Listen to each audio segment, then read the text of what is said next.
नमः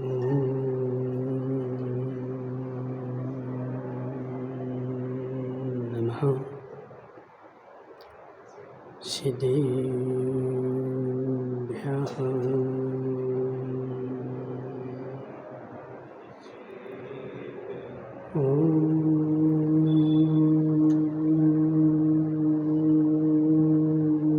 नमः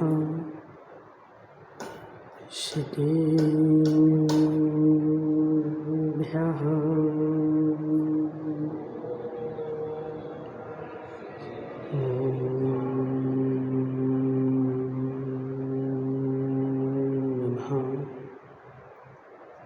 सिद्धेभ्यः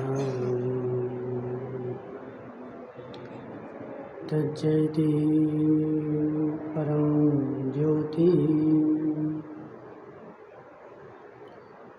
समं समस्तैर्नन्तपर्यायी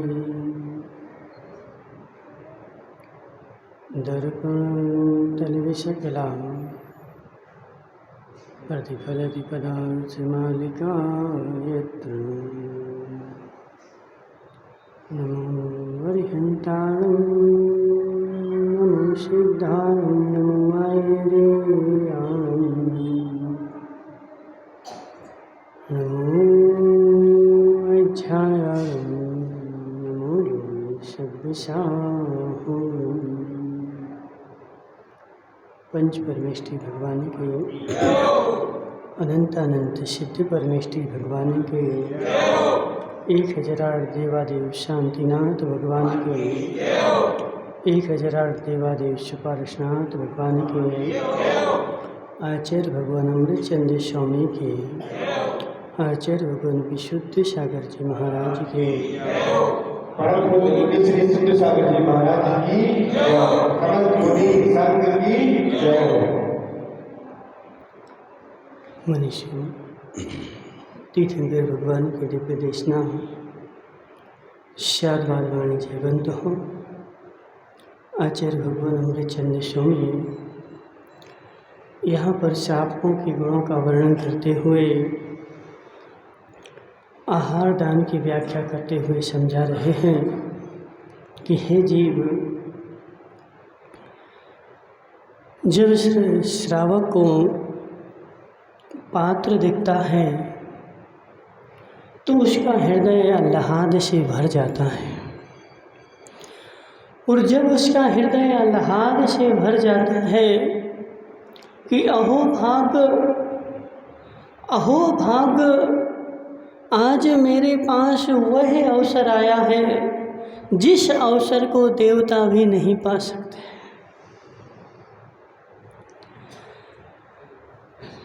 पवन पदम पुत्र महाराज का पड़गाहन मात्र कौन कर सकता है?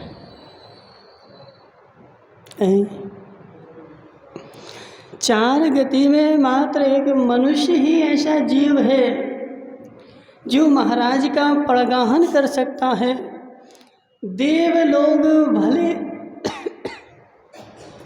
भले उनके पास रिद्धि हो, भले उनके पास शोधर्मेंद्र के पास संजय भाई इतनी शक्ति है कि वह अपनी भुजाओं से जम्बू द्वीप को पलट सकता है।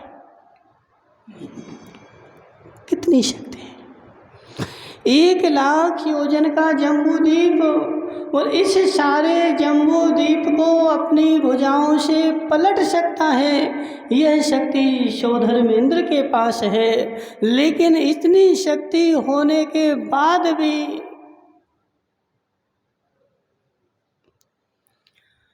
मुनिराज को आहार नहीं दे सकता। पांडुक शिला पर सबसे पहले अभिषेक करने का उसको अधिकार है, भगवान की पूजन करने का उसको अधिकार है, लेकिन मुनिराज को आहार देने का अधिकार नहीं। सोचो जरा, देखो संजय भाई, जिसके पास निषेध है, जिसको रोक है, उसके पास उस चीज़ की महिमा आती है, और जिसके पास वस्तु पड़ी हुई है उसको उस चीज़ की महिमा नहीं आती है। एक गरीब, संजय भाई से पूछो, संजय भाई तुम्हारे घर में नोटों की पेटियां भरी रखी, समझना बात को, लेकिन क्या तुम दिन भर उस नोटों की पेटी को खोल खोल करके देखते हो? एक दिन में कितनी बार देखते? बोलो, एक दिन में कितनी बार देखते? एक भी बार नहीं देखते। मुझे पता है कि पेटी भरी है और भरी रखी है, लेकिन फिर भी मुझे उस नोटों की महिमा नहीं आ रही। यदि नोटों की महिमा देखना हो तो गरीब के पास जाओ। एक 100 का नोट गरीब को मिल जाए, बेचारा बार बार जेब में से निकाल करके देखेगा, जिस 100 का नोट है, जिस 100 का नोट है, जिसके शरीर में सफ़ेद दाग हो गए हों, जिस बेचारे ने अंग भंग हो गया हो, उसको आहार दान की महिमा आती है कि मेरे शरीर में रोग नहीं होता तो मैं आहार दान दे सकता था। वस्तु की महिमा अभाव में ही आती है। एक रावत भाटा में अभी एक टेलर समाज का आदमी था। वह रोज प्रवचन सुनने आता, और जब महाराज बिहार होता तो बिहार में भी लेने भी जाता और छोड़ने भी जाता, महाराज के साथ में भी रहता, लेकिन वह सोचता, बोले मैं महाराज को आहार देता। तुम आहार नहीं दे सकते, तुम आहार नहीं दे सकते। और उसकी आत्मा अंदर से इतनी मतलब बिलख रही कि मेरे पास आहार देने की योग्यता होती, और जिसके पास योग्यता है उस बेचारे को वस्तु की महिमा अभाव में ज़्यादा आती है। जब तक तेरे पास वस्तु का, हे महेंद्र संगी सत्य बताना, पद्म पुराण में लिखा हुआ है। अब कौन है पंडित? एक पंडित तो वो था, पद्म जी चला गया। और किसने पद्म पुराण पढ़ा है? कोई ऐसा? मुकेश भाई तूने पढ़ा है? मुकेश भाई, पद्म पुराण में लिखा हुआ है कि स्वर्ग में एक बार देवों की सभा लगी थी, और देवों की सभा में चर्चा चल रही थी कि जब हम मनुष्य बनेंगे तो मनुष्य बन के हम अपने कर्तव्यों को पूरा करके और उसी भाव से मोक्ष जाएंगे, अगला भाव हम लेने वाले नहीं हैं। ऐसी चर्चा चल रही थी, लेकिन बीच में एक देव जो था वह बोल पड़ा, बोले हे देवराज, सब ऐसे ही कहते हैं, सब ऐसे ही करते हैं। जब विपत्ति आ जाए, जब मेरे ऊपर कोई आपत्ति आ जाए, जब मैं बीमार हो जाऊं और डॉक्टर बोल दे कि अब बचने का कोई उपाय नहीं है, फिर व्यक्ति डॉक्टर से कहता है कि हे डॉक्टर मुझे बचा लो, मैंने आज तक अपने कल्याण का तो कोई उपाय किया ही नहीं, यदि मैं इस बार बच गया। महेंद्र संगी, अपने हृदय से पूछ, अभी 2 साल पहले कोरोना आया था, और घर में प्रत्येक आदमी को कोरोना लग चुका था, और वह व्यक्ति देखता था कि आज मेरे पड़ोस में से यह 30 साल का चला गया, आज यह 50 साल का चला गया, आज इसकी मृत्यु हो गई। और जब व्यक्ति देखता था कि इसकी मृत्यु हो गई, और जब उसने सुना कि मुझे भी कोरोना हो गया, तब तुम्हारे हृदय पे क्या जूझ रही थी? तब तुम्हारा हृदय क्या बोल रहा था कि कैसे भी हो मैं बच जाऊं और बच जाऊंगा तो धर्म के उपाय करूंगा, लेकिन बच गया जब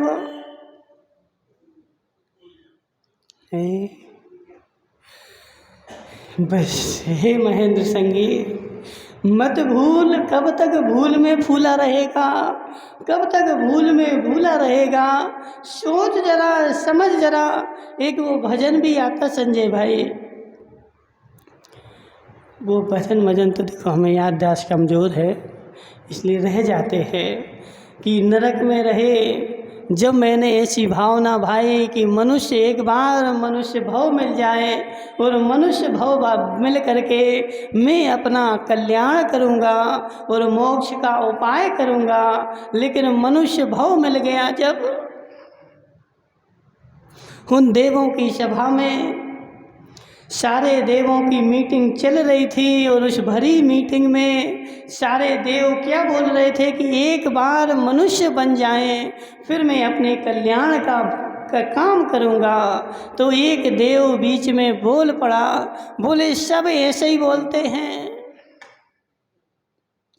देखो उन रामचंद्र जी को, जो राम आज लक्ष्मण का शव उठा करके और 6 महीने से घूम रहे हैं, और इनके तुम पूर्व पर्याय में जब ये 5वें स्वर्ग में थे उस पर्याय को अपने ज्ञान में ला करके देखो कि वह राम भी जब 5वें स्वर्ग में थे तब वह ये बोलते थे कि एक बार मुझे मनुष्य भाव मिल जाए,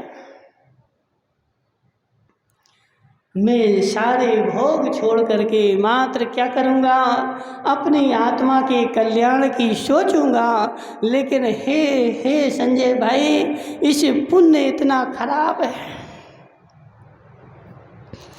पुण्य इतना खराब है कि हो तब भी दुखी करने वाला है और नहीं हो तब भी दुखी करने वाला है। जिसके पास पुण्य नहीं है वह बेचारा 2 रोटी के लिए भटक रहा है कि रोटी मिल जाए, और जिसके पास पुण्य है वह बेचारा उस रोटी को बचाने के चक्कर में कि तुम्हें मनुष्य बना लेकिन पुण्य लेकर के आया, और इस महेंद्र संगी की सारी व्यवस्था बेचारे की बन गई और उस व्यवस्था में भूल गया। हे मार साहब, क्या नाम इनका, नाम भूल जाते हैं, महावीर नाम है मार साहब का, विमल जी मार साहब। बात समझो जरा, कितने साल के हो गए, 62 के हो गए ना। अब तुम कितने साल और रहोगे निभाई में? 8 साल। फिर कहाँ जाओगे?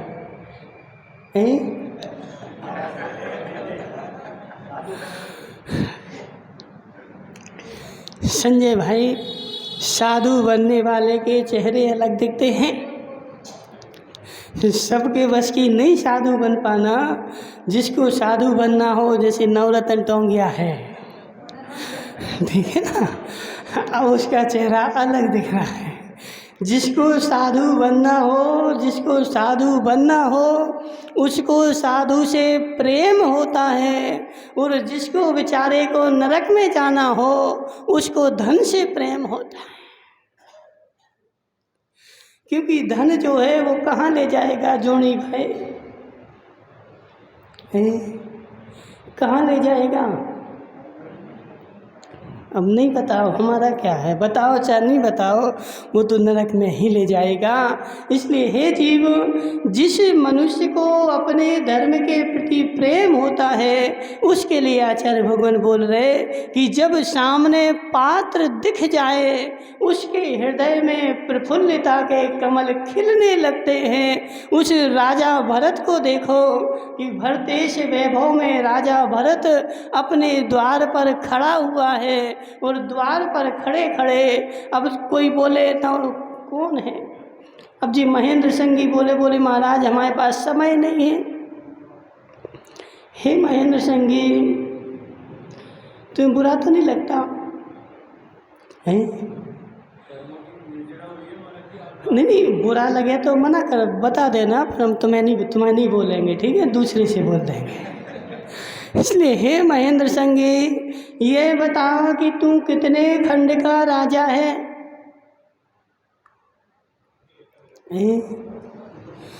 तू कितने खंड का राजा है? ओहो, हे जीव, वो बुंदेलखंड में बोलते हैं, बोले काम 1 रुपया का नहीं है, लेकिन फुर्सत 1 मिनट की नहीं। समझो बात को, काम 1 रुपये का नहीं है, लेकिन फिर भी फुर्सत 1 मिनट की नहीं है। और वही आज मेरी स्थिति है कि उस चक्रवर्ती के सामने मैं सड़े तिनके के बराबर भी नहीं हूँ। वह 6 खंड का राजा चक्रवर्ती, और सुबह सुबह वह राजमहल में बैठ करके अपने सारे राज्य के काम निपटाता है, लेकिन जैसे ही महाराज के आहार का समय होता है उसके पहले उसके सारे काम निपट जाते हैं। और महाराज के आहार के समय वह कलश लेकर के बाहर खड़ा हो जाता है, और महेंद्र संगी कहता, महाराज हमें समय नहीं है। ओहो, हे जीव, हे जीव, तुझे अपनी आत्मा के कल्याण के लिए समय नहीं है, और पुद्गल के परिवार को चलाने के लिए तू खूब लगा है। यह नरक जाने की पहचान है, यह दुर्गति की पहचान है। यह सत्य बताना बिमल मार साहब, तू यहाँ कितने साल रहेगा? हाँ, उसके बाद कहाँ जाएगा? नहीं, देखो, बोलने दो, बिल्कुल नहीं घबराओ तुम लोग, बिल्कुल नहीं हंसो, सबकी पोल पट्टी खोल देंगे, बिल्कुल टेंशन नहीं करना, ठीक है, सबकी खोल देंगे। हे बिमल मार साहब, 8 साल बाद कहाँ जाएगा? ऊपर कहाँ, छत पे है? ऊपर कहाँ जाएगा? कहाँ ऊपर, मतलब दूसरे खंड पे कि तीसरे खंड पे, चौथे खंड पे, कहाँ ऊपर जाएगा?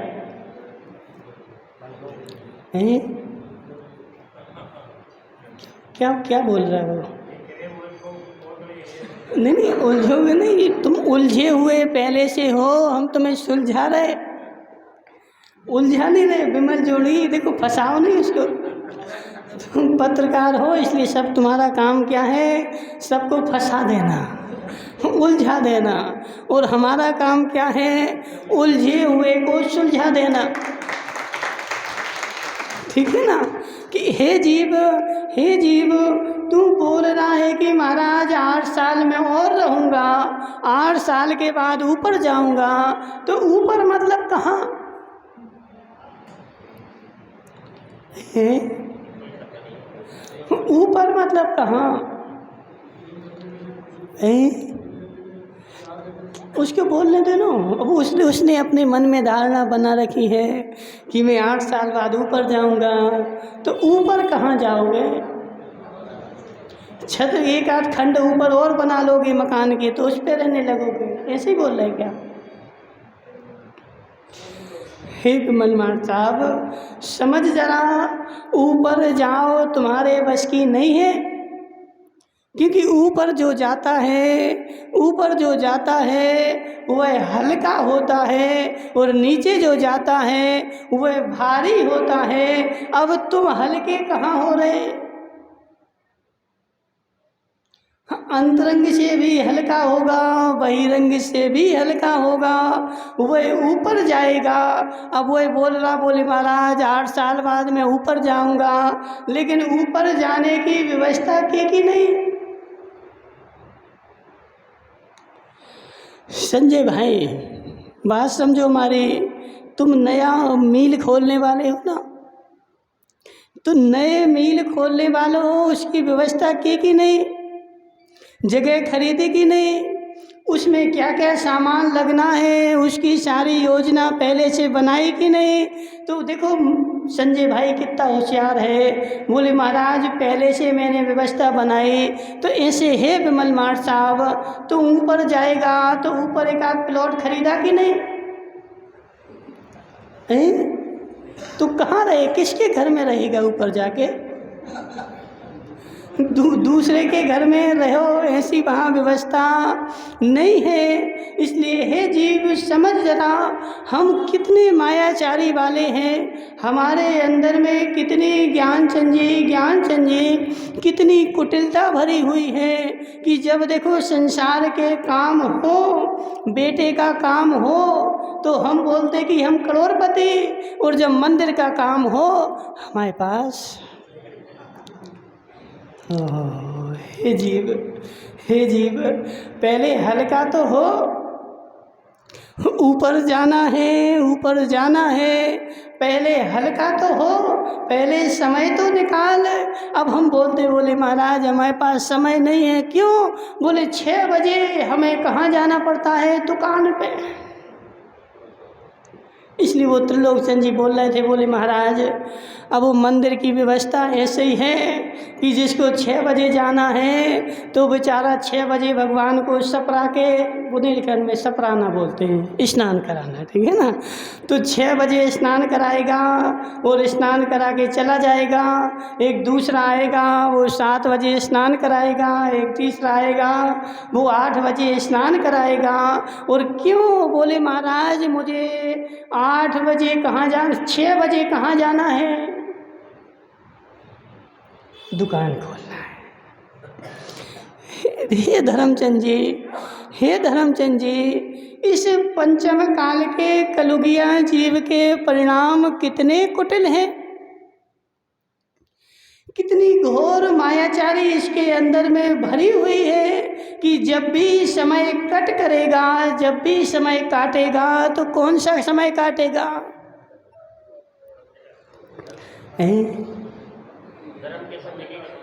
ओहो, देखो जी क्या नाम है इनका, महावीर छाबड़ा कितना होशियार है। बोले महाराज धर्म का समय ही काटूंगा, कर्म का समय नहीं काटूंगा। त्रिलोकचंद जी को बाहर जाना है, आज समय कम है, तो त्रिलोकचंद जी देखो नहाने का समय कम नहीं करेगा, आईने के सामने खड़े होने का समय कम नहीं करेगा, टीका लगाने का समय कम नहीं करेगा, तेल लगाने का समय कम नहीं करेगा, प्रेस करने का समय कम नहीं करेगा। आज मुझे बाहर जाना है जल्दी, चलो आज एक काम करते हैं, आज अभिषेक नहीं करते हैं।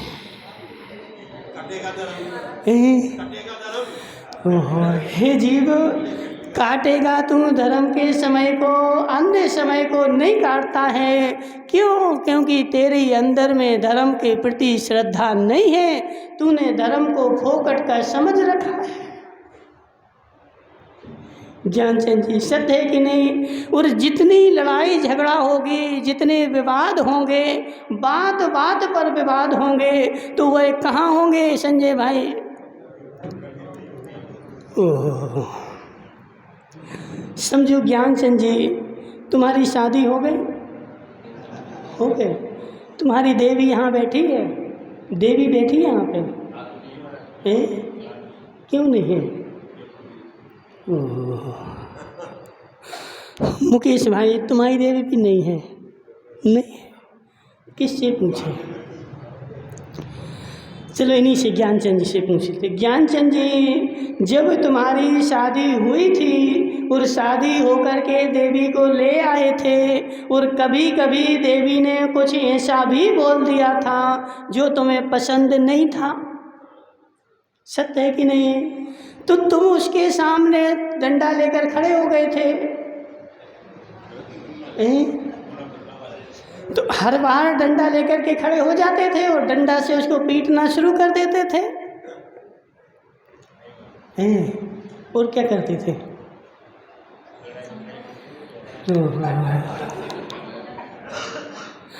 हे जीव समझ जरा, मेरी देवी मेरे घर में मुझसे कुछ कह दे, मैं एक कान से सुनता हूँ और दूसरे कान से निकाल देता हूँ, क्योंकि मुझे घर में नवरत्न भाई ऐसे ही है कि नहीं, एक कान से सुनता हूँ और दूसरे कान से निकाल देता हूँ, उसको अपने अंदर में लेता ही नहीं हूँ, क्योंकि यदि अंदर में लूँगा तो रोज़ महाभारत होगी और मेरे घर में अशांति फैल जाएगी। वहाँ इतना होशियार हूँ मैं कि अपने अंदर में रखता नहीं हूँ, लेकिन मंदिर में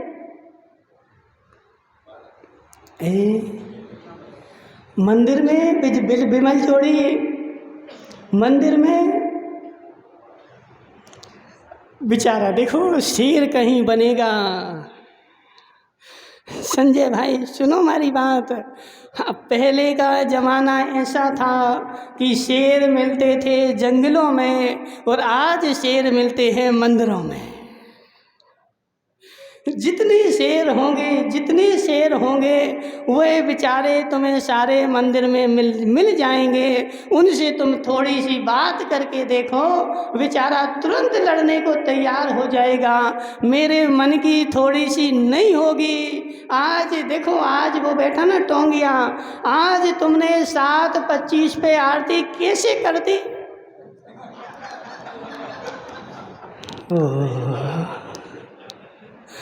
आज 2 मिनट पहले हम तो आ ही नहीं पाए और 2 मिनट पहले तुमने आरती कर दी।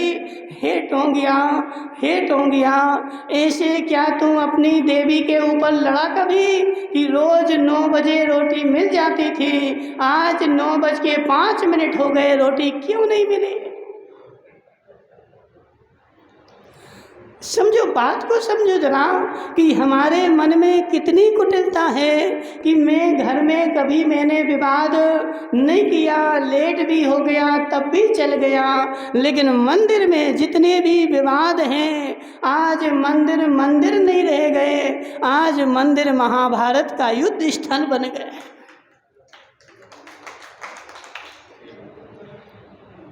तो भैया जी ऐसा है कि नहीं है? किसने किया? धर्मचंद जी शास्त्री। किसने किया? मैंने किया। और मेरे अंदर में बैठा हुई कुटिलता, मेरे अंदर में बैठा हुआ ज्ञान कि मैं मंदिर गया था किस लिए कि मेरे कर्मों का बंद हो जाए, लेकिन मंदिर जाकर के मैंने महाभारत रचाई तो बंद नहीं हुआ, बंद और करके मैं मंदिर से वापस आ गया और मैं बोल रहा हूँ कि मैं मंदिर जा रहा हूँ। मुकेश भाई, तुम में शक्ति है ना, तुम में ताकत है, तुम शेर हो, तुम लड़ना जानते हो, तो चौराहे पे जाके लड़ो ना। बिमल भाई जोड़े, चौराहे पे जाके लड़ो ना। जितनी शक्ति हो तुम्हारे पास, वहाँ चौराहे पर एक मजबूत बैल खड़ा है, उसके सामने खड़े हो करके और तुम फिर लड़ाई करना। महाराज नहीं करेंगे। कहाँ करेंगे?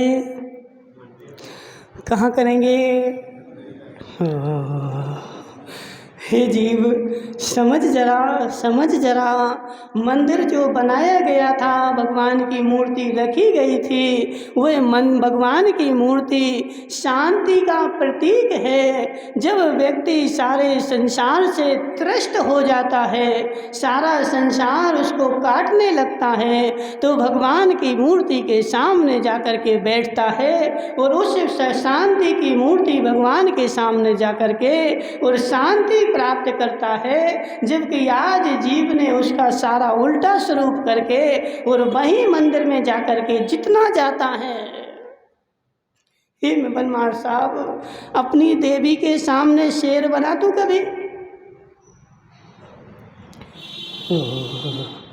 देवी के सामने बनेगा तो बोल देगी ठहर जाओ, हमें सब पता है तुम कितने शेर हो, और कितने चूहा हो, हम शेर बनेंगे तो मंदिर में जाके ही बनेंगे। ऐसे हे त्रिलोकचंद जी, जो मंदिर में आकर के शेर बने तो समझ लेना बेचारा नरक में जाने वाला है। चश्मा वाले, क्या नाम इनका? राहुल भाई, सत्य बताना मंदिर का निर्माण क्यों करवाया था? हाँ, मंदिर में शांति मिलती है? किसको? जो शांति से जाता है, अंदर में शांति भर के जाता है, उसको तो शांति मिलती है। लेकिन जो बेचारा लड़ने के लिए जाता है, वह सारे मंदिर में ऐसी अशांति फैलाता है कि जो शांति से भी बैठा था वह शांति से नहीं बैठ पाएगा, उस खुजले कुत्ते की तरह। संजय भाई, तुम्हें बुरा तो नहीं लग रहा? लग रहा है? हे संजय भाई, समझ जरा, तूने कुत्ता देखा? कुत्ता कौन सा? कौन सा? खुजली वाला? अच्छा वाला नहीं, खुजली वाला। वो खुजली वाला कुत्ता क्या करता है? वह खुजली वाला कुत्ता घर घर घूमेगा और सबके घर में जाकर के बैठेगा और अपनी खुजली झड़ाएगा और दूसरे घर में चला जाएगा। अब उस घर में जो शांति से आदमी बैठा था वह आके वहाँ बैठेगा और वह खुजली उसको उड़ के लग जाएगी और वह भी खुजाने लगेगा उसको। बिल्कुल देखो, दूसरे को शांति से बैठा देखना पसंद ही नहीं है।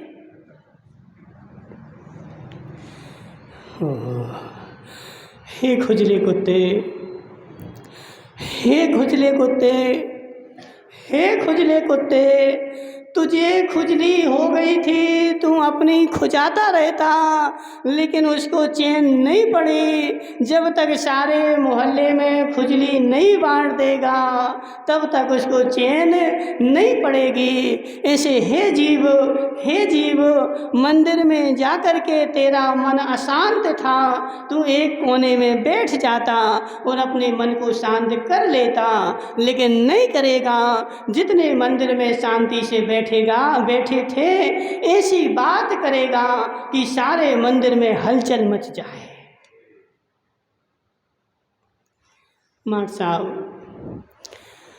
बांट दी बेचारे ने खुजली, बांट दी बेचारे ने खुजली। अब सब लोग जो हैं बेचारे खुजली खुजाते रहेंगे। और खुजली का रोग एक ऐसा रोग है जो जल्दी नहीं जाता। एक बार लग जाए बरसों तक बेचारा खुजाता रहता है। तो ऐसे हे जीव समझ जरा, तू मंदिर जा रहा है किस लिए? विमल जी मार साहब, किस लिए है? शांति के लिए जा रहा है ना, लेकिन तेरे मन की नहीं होगी तो क्या करेगा?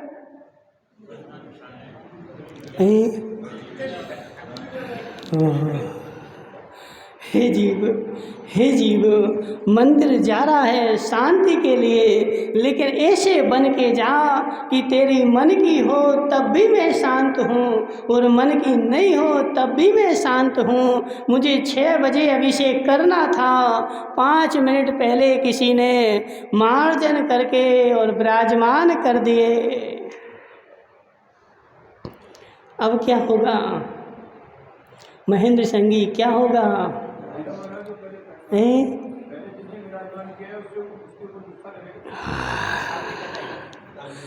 हे जीव, इसलिए हे त्रिलोकचंद जी, एक समय फिक्स कर,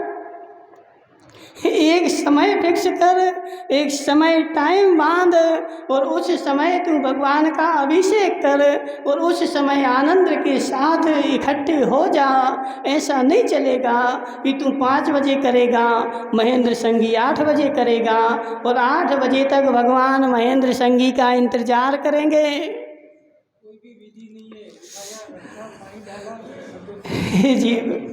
हे जीव, थोड़े धीरे धीरे देखो, अनंत काल की वो कुटिलता बैठी हुई है ना, तो थोड़ा समय लगेगा उस कुटिल भावों को ठीक होने में। अब सत्य बताओ महेंद्र संगी, 5 बजे से भगवान बैठे थाली में और महेंद्र संगी का इंतजार कर रहे हैं कि 8 बजे महेंद्र संगी आएगा, वो कलशा ढारेगा और फिर मुझे विराजमान करेगा, तब तक मुझे पानी में रहना पड़ेगा। चेयरमैन के बेटे, क्या नाम तुम्हारा? हाँ अजय भाई, क्या यह विधि उचित है? यह विधि उचित है कि भगवान महेंद्र संगी का इंतजार करें, क्योंकि ये संगी है और संगी का मुझे इंतजार करना पड़ेगा और 2 घंटे भगवान को पानी में रहना पड़ेगा। और उस भगवान की मूर्ति के ऊपर बिल्कुल काला काला पूरा जम जाएगा और महेंद्र संगी आएगा और स्नान कराएगा और रख देगा, हे जीव, और कहेगा महाराज मुझे समय नहीं है, मैं सो के ही उठूंगा 8 बजे।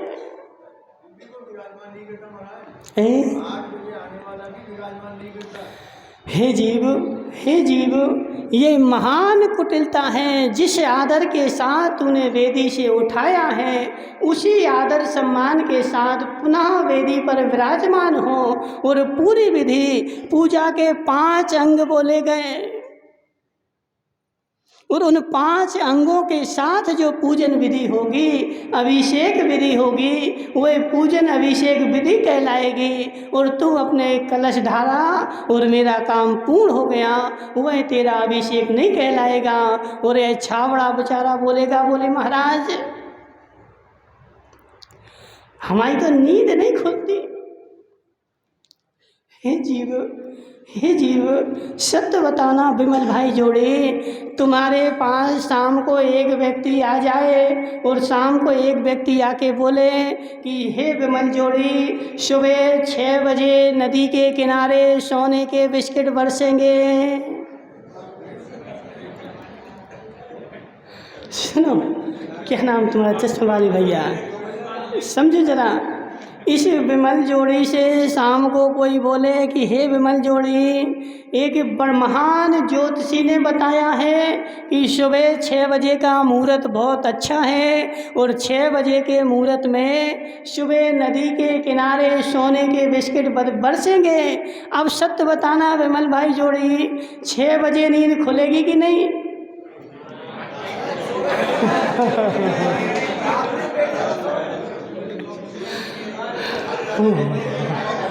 हे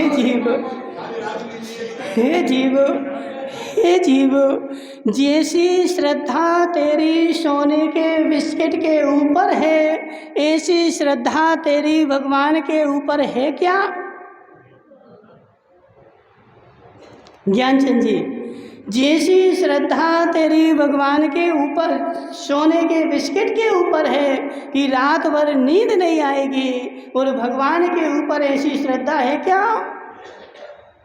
संजय भाई, भगवान तो फोकट के हैं, अपने ही तो है ना, अपन ही तो लाए थे वहाँ से जयपुर से और अपन ने ही तो वहाँ रख दिए, और भगवान हमारे हैं और भगवान भगे थोड़ी जा रहे। जब समय होगा, जब टाइम होगा तो चले जाएंगे और नहीं होगा तो नहीं चले जाएंगे, दूसरे दिन चले जाएंगे, भगवान भग थोड़ी रहे। यह परिणाम जो तेरे अंदर आते हैं, यह अश्रद्धा का परिणाम है। महेंद्र संगी, ऐसी बात जो तू मंदिर के बारे में बोलता है, भगवान के बारे में बोलता है, ऐसी बात तू दुकान के बारे में क्यों नहीं बोलता कि 10 की जगह 12 बजे पहुंच जाएंगे, ग्राहक भगा थोड़ी जा रहा है। हे जीव, उस पे तो तेरी ऐसी श्रद्धा है, उस नोटों के ऊपर ऐसी श्रद्धा है कि 10 बजे का समय होगा तो 5 मिनट पहले दुकान के बाहर जाके खड़ा हो जाएगा, मेरा ग्राहक भाग नहीं जाए। लेकिन ऐसी श्रद्धा तेरी आज तक धर्म के ऊपर। संजय भाई, कल्याण होगा, कल्याण होगा, अब देखो, हम नहीं बोल रहे, तुम्हारे गांव का संजय बोल रहा है कि जब तक ऐसी कट्टर श्रद्धा भगवान के ऊपर, धर्म के ऊपर, देव शास्त्र गुरु के ऊपर मेरा अंदर से विश्वास श्रद्धा नहीं जगेगी, तब तक मेरा कल्याण नहीं होगा। अभी तक जो मैं धर्म कर रहा हूँ वह सारा धर्म, पहाड़ी वाले दादाजी सुनाई दे रहा कि नहीं?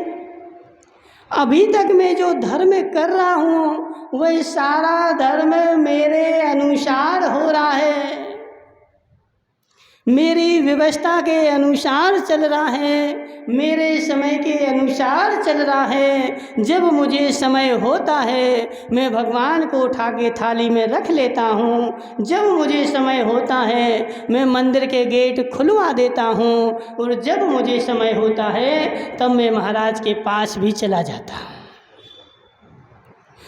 अब वो तुम्हारे देखो निभाई है ना, बहुत सारे लोग 2 बजे आएंगे मुकेश भाई, खटखटाने लगेंगे। कोई 8 बजे आए तो वही खटखटाने लगे, हे जीव, हे जीव, ये महाराज का दरवाज़ा है कि तेरी घरवाली का दरवाज़ा है? देखो, अपन स्पष्ट बोलेंगे तो बुरा लगे तो अच्छे से लगे कि हे जीव, हे जीव, यह यहाँ महाराज का दरवाज़ा है और इसके खुलने का समय है और बंद होने का समय है। तू जब आए घाटोल में जब हम थे तो समय था 12 से 3 बंद मतलब बंद, 6 से 9 बंद मतलब बंद। अब 6 से 9 के बीच में खूब चिल्लाते थे, महाराज हम बम्बई से आए, हम लखनऊ से आए तो जाओ, आए तो जाओ, क्योंकि इसके खुलने का एक समय है। उस समय पे आओगे तो दर्शन मिलेंगे और नहीं आओगे तो नहीं मिलेंगे। हे संजय भाई, सत्य बताओ, तुम्हारे घर पे कोई रात में 12 बजे आ जाए कि ये फ्लैक्स छाप दो, छाप दोगे? क्यों? पैसा तो दे रहा ना, वो पैसे तो दे रहा है ना।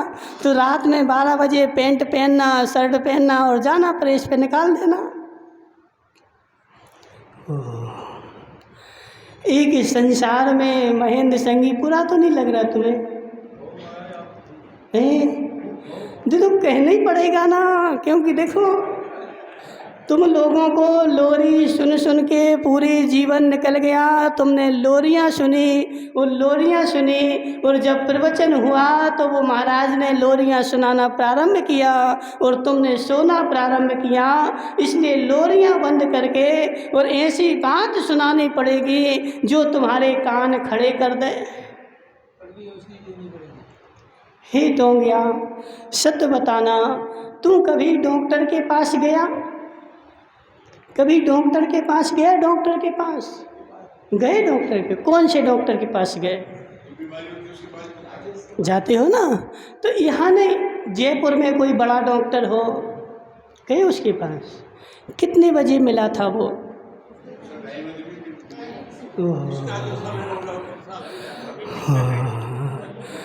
उस समय का उस डॉक्टर की मेरे जीवन में बड़ी महत्वपूर्ण भूमिका है, और उस डॉक्टर का मेरे जीवन में बड़ा मान है। और मैं उसका समय 8 से 9 बजे तक है। मैं 7:30 बजे जाके उसके द्वारे पर बैठूंगा और 8 बजे जब डॉक्टर आएगा उसको हाथ दिखाऊंगा और 1000 रुपये भी दूंगा। मुकेश भाई, ऐसे ही करोगे कि फ्री में? कि उससे बोलोगे हम तो आधे घंटे से बैठे, अब 7:30 बजे से बैठ गए थे और आधा घंटा हो गया और डॉक्टर आया 8:30 बजे, अब उसको पहले 4 से गालियां दोगे? तो लाइन में लगोगे तो फिर जाके जब डॉक्टर मिलेगा तो अकेले कमरे में तुम्हें बुलाता है तो मुकेश भाई अच्छा मजबूत है तो पहले डॉक्टर को 4-5 तमाचा मारेगा। ऐसे ही करोगे ना? क्योंकि हम देखो 4 घंटे से लाइन में लगे, तुम्हें इतनी नहीं सोची कि तुम पहले से बुला लो, या आधे घंटे तुम लेट हो गए, कैसे हो गए? नहीं विमल भाई जोड़े, वहाँ मैं ऐसा कुछ भी नहीं कहूँगा। वहाँ तो मेरे अंदर में डॉक्टर के प्रति मैंने डॉक्टर को तो भगवान से और ऊंचे स्थान पर बैठाल के रखा है। वह डॉक्टर मेरे हृदय में महान है, कितना अच्छा है कि मेरे शरीर को अच्छा कर देगा। और इसलिए वो आधा घंटा लेट भी हो जाए तो कोई बात नहीं, मैं 1 घंटे और बैठा रहूँगा और 1000 के 2000 भी मांगे तब भी दे दूंगा। डॉक्टर साहब ठीक हो जाना चाहिए, मैं ठीक हो जाना चाहिए। मैं 1000 के क्या 2000 ले लो, 8 के 9 बजे भी आए और सुबह के 8 के यदि वो फ़ोन करके आ जाए कि शाम को 5 बजे आऊँगा तो 5 बजे तक बैठोगे कि नहीं? टोंगिया जी गुस्सा करोगे? क्यों नहीं करोगे? सुबह 8 बजे का समय था, वो डॉक्टर तो शाम को 5 बजे आया, गुस्सा नहीं करोगे? हे जीव, उस डॉक्टर की मेरे जीवन में इतनी अहम भूमिका है। मैंने उसको इतना महान माना है कि वो कुछ भी करे उसका मैं 1 घंटे इंतज़ार कर सकता हूँ। हे जीव, वह डॉक्टर तो तुम्हारे शरीर के रोग मिटाएगा और वो भी नहीं मिटा पाएगा। संजय भाई, तुम्हारा भाग्य होगा, साता का उदय होगा, तुम्हारी योग्यता होगी तो वह डॉक्टर तुम्हारे लिए निमित्त बन जाएगा, और नहीं होगी तो वह डॉक्टर भी हज़ारों रुपए ले लेगा और उसके बाद भी पोटली में बांध के दे देगा कि ले जाओ। वहाँ ज्ञानचंद जी, तुम पुलिस को लेके नहीं जाते कि इस डॉक्टर के ऊपर केस करो, इसने इतने पैसे ले लिए और मेरे मरीज को इसने नहीं बचाया, उसके ऊपर केस नहीं करोगे? क्यों? हे जीव, हे धर्मचंद शास्त्री, समझ मेरी बात। उस डॉक्टर को तूने इतना महान माना है कि उसके सामने तू हाथ जोड़े खड़ा रहता है और जितने पैसे मांगता है उसने पैसे भी दे देता है, जबकि वह तेरे शरीर को ही बीमारी ठीक करता है और वह भी निश्चित नहीं है। जबकि ये जो मंदिर में बैठे ये 3 लोक के डॉक्टर हैं, ये जन्म जरा मृत्यु के रोग को ठीक करते हैं। पहाड़ी वाले दादाजी, समझो हमारी बात। वह डॉक्टर तेरे शरीर के रोग ठीक करेगा, लेकिन यह 3 लोक के नाथ जो मंदिर में बैठे ये तेरे जन्म जरा मृत्यु के रोग को ठीक करते हैं। लेकिन इन डॉक्टर की आज तक मेरे जीवन में महिमा नहीं आई। संजय भाई, इन डॉक्टर की मेरे जीवन में आज तक महिमा नहीं आई। उस डॉक्टर, वह शरीर का जो डॉक्टर है उसके अनुसार मैं चलता हूँ, लेकिन इन 3 लोक के नाथ इनको मैं अपने अनुसार चलाता हूँ। हे विमल जोड़ी, कब तेरा कल्याण होगा? कब तेरा कल्याण होगा? महाराज, इस महेंद्र संगी ने मेरी व्यवस्था बिगाड़ी ना। 8 बजे में अभिषेक करता था, इस महेंद्र संगी ने बंद कर दिया, 7 बजे कर दिया। मैं इस महेंद्र संगी को देख लूँगा। हे जीव, ऐसे बैर बांध के तू क्यों महेंद्र संगी का कमठ बनता है? महेंद्र संगी जी, विमल जोड़ी जो है वो कमठ बन जाएगा और भाव में दुख देगा। भव भव में दुख देगा। इसलिए हे विमल जोड़ी, तू वस्तु व्यवस्था के अनुसार व्यवस्थित हो जा। जैसे तू डॉक्टर की व्यवस्था के अनुसार व्यवस्थित है, उसका समय 8 बजे है, तो मैं डॉक्टर के पास 8 बजे ही पहुंचता हूं और उस समय डॉक्टर के हाथ दिखा करके और खुशी खुशी आता हूं। ऐसे हे विमल जोड़ी, ये 3 लोग के नाथ डॉक्टर हैं, इनके पास भी तू उनका भी समय फिक्स कर कि इतने बजे से इतने बजे डॉक्टर मिलेंगे, उसके बाद नहीं मिलेंगे। और जिसको अपना रोग ठीक करना, अजय भाई, जिसको अपना रोग ठीक करना है, जन्म जरा मृत्यु का रोग यदि तुझे छाबड़ा ठीक करना है तो इतने बजे से इतने बजे दिखाने आ जा। और यदि तुझे संसार में रहना है तो संसार खूब बड़ा है, खूब बड़ा है। एक कोने से दूसरे कोने में और दूसरे कोने से तीसरे कोने में भटकता रहे। अनंत काल से भटक रहा है और अनंत काल तक भटकता रहेगा। जब तक तू भगवान को अपने अनुसार चलाएगा तब तक तेरे जन्म जरा मृत्यु के रोग ठीक होने वाले नहीं हैं। ये तू बहाने बनाए कि महाराज मुझे समय नहीं है। मुकेश भाई, महाराज मुझे इतने बजे समय नहीं है, लेकिन उस चक्रवर्ती को भी समय है। पराणा वाले, क्या नाम तुम्हारा?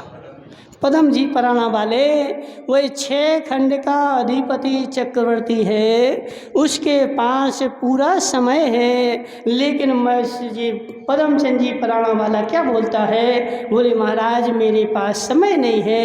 यानी उनके पास 6 खंड थे, तेरे पास 12 खंड है। कितने खंड हैं? 1 खंड है ना। ओह हे जीव, यह जो तुझे खंड मिले हैं, यह जो तुझे व्यवस्था मिली है, वह पूर्व भव में तुमने देव शास्त्र गुरु का व्यवस्थित हुआ था, उसका जो पुण्य था वह आज उदय में है। और आज पूरा भोग ले। अगले भव की व्यवस्था विमल भाई मार साहब, ऊपर जाना है तो ऊपर जाने की व्यवस्था तो कर पहले। बिना व्यवस्था के महेंद्र संगी, तुम कभी जयपुर गए जयपुर?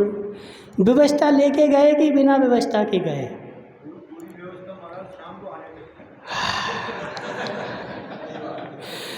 महाराज इस घर में मेरी व्यवस्था बनी हुई है, और जब भी मैं इस घर से बाहर कदम रखता हूँ तो पहले बाहर की पूरी और इस घर तक आने तक की पूरी व्यवस्था फ़ोन पे कर लेता हूँ, तभी घर से बाहर रखता हूँ। यदि कहीं बीच में व्यवस्था नहीं हो तो घर से बाहर कदम नहीं रखता हूँ। अब समझा इस विमल मार साहब को? कौन है? हे महेंद्र संगी, वो भी अकेला ही है। अकेला आया था, अकेला जाएगा। और नहीं हो विश्वास तो विमल मार साहब आज 5 से पूछ के आना। विमल मार साहब आज 5 से कौन? जे भी ज्ञानचंद जी साथ तुम्हारे भाई है क्या? 5 में है क्या जी? इनके भाई कौन है जी बताओ? है का देखा पे जी? तो 5 बोल रहे हैं। देखो हे विमल मार साहब, आज जो 5 है ना तुम्हारे साथी, उन 5 से सलाह करके आना कि जब मैं जाऊंगा तो मेरे साथ कौन कौन चलेगा। ठीक है हे विमल भाई, इसलिए 5 का अहंकार छोड़ दे। तू एक को करे धिकम्मम, इक्को हिंद दी संसारे, इक्को जाए दी मर्दोया तस्य फलम भुंज दे इक्को। आचार्य भगवान कुंद कुंद स्वामी बोल रहे कि तू अकेला आया था और अकेला रहेगा, अकेला जाएगा और संसार में भी घूमेगा तो अकेला ही घूमेगा, ना 5 संग देंगे ना 15 संग देंगे। इसलिए हे विमल मार साहब, तुझे यहाँ से जाना है, ऐसा पक्का कर ले और जहाँ जाना है वहाँ की व्यवस्था बना ले। देखो, हम तुमसे ये नहीं कह रहे कि ऐसी ऐसी व्यवस्था बनाओ कि इतने पैसे दे दो कि ऐसे नहीं, बिल्कुल तुम सब रखे रहो पेटी में और दूसरों के भी ला के रख लो, कोई टेंशन नहीं। लेकिन आगम को पढ़ करके, आगम में देखो 4 गति होती ना, चारों गति की व्यवस्था आगम में लिखी हुई है। जिसको देव बनना है उसकी व्यवस्था लिखी हुई है, जिसको नरक में जाना है उसकी व्यवस्था लिखी हुई है, जिसको त्रियंच बनना है उसकी व्यवस्था लिखी हुई है, और जिसको मनुष्य बनना है उसकी व्यवस्था लिखी हुई है। तो आगम को पढ़ और जहाँ तुझे जाना है वह व्यवस्था कर ले। धर्मचंद जी, जहाँ तुझे जाना है वहाँ की व्यवस्था करना प्रारंभ कर दे, क्योंकि बिना व्यवस्था के संसार में कुछ होने वाला नहीं है। अब वो करेगा व्यवस्था नरक की और कहेगा हमें तो ऊपर जाना है। अब वो संसार का देखो स्वभाव ही है। बेचारा महेरा खा, बुंदेलखंड में बोलते हैं कि महेरा खा है और खीर बते है। महेरा खाएगा, महेरा जानते ना, महेरा खाया तुमने? ओ ये बेचारे देखो पूरा जीवन निकल गया, महेरा नहीं मिला बेचारे को। हे जीव, महेरा बनता है चावल का दही के साथ और खीर बनती है चावल की दूध के साथ। तो बेचारा महेरा खाएगा और खीर बताएगा। इसलिए हे विमल मार साहब, बुरा तो नहीं लग रहा तुम्हें? देखो बुरा लगे तो क्षमा कर देना, क्योंकि देखो मीठी मीठी भाषा बोलो संजय भाई तो व्यक्ति को नींद आ जाती है। अब यहाँ किसी की मजाल है कि नींद आ जाए? संजय भाई, यहाँ किसी को नींद आ जाए ऐसा हो ही नहीं सकता, क्योंकि ऐसी भाषा बोलनी पड़ेगी जिससे कान खड़े हो जाए, और कान खड़े होंगे तो व्यक्ति थोड़े बहुत सुनेगा, गुनेगा, सोचेगा। अब मीठी मीठी लोरियाँ सुनाओगे त्रिलोकचंद जी, मीठी मीठी लोरियाँ सुनाओगे तो ऊपर बढ़िया मीठा मीठा पंखा चल रहा है और महाराज लोरियाँ सुना रहे हैं, तो सब बेचारे अपनी नींद निकाल लेंगे और नींद निकाल करके घर चले जाएंगे। और घर जाके क्या बोलेंगे कि देखो हम तो प्रवचन सुन के आ गए। और ऐसे ही होता है धर्मचंद जी, होता कि नहीं? जब भी प्रवचन होंगे, जितने गांव में डुकरा डुकरिया होंगे वो जाकर के महाराज के प्रवचन में बैठ जाएंगे और अपनी पूरी नींद करके और घर आ जाएंगे और बोलेंगे कि प्रवचन हो गए। इसलिए हे जीव, मीठा मीठा तूने खूब खाया, अब थोड़ा कड़वा भी खा, चटपटा भी खा। मीठा खाएगा दांतों में कीड़े लग जाएंगे, इसलिए चटपटा भी खाना जरूरी है। इसलिए मार साहब, जहाँ तुझे जाना हो वहाँ की व्यवस्था बनाना प्रारंभ कर दे। बोले शांतिनाथ भगवान की। परम पूज्य श्री सिद्ध सागर जी महाराज की जय हो। सभी साईं